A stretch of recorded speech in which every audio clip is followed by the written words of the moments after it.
नमस्कार. शुभदा विद्यालय यूट्यूब चॅनलमध्ये आपल्या सर्वांचं मनापासून स्वागत.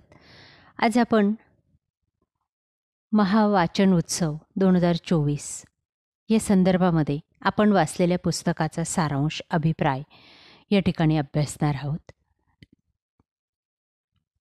आजच्या पुस्तकाचा विषय आहे सोन्याची घागर.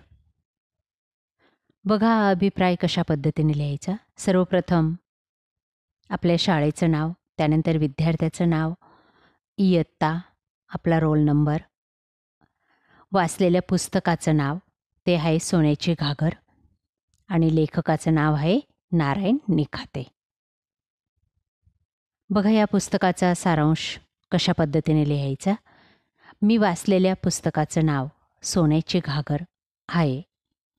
या पुस्तकाचे लेखक नारायण निखाते आहेत. या पुस्तकात एक म्हातारी व तिच्या 4 मुलांबद्दल माहिती सांगितलेली आहे. एकदा त्या म्हातारीने तिच्या 4 मुलांना सांगितले की आपल्या शेतात सोन्याची घागर लपवलेली आहे.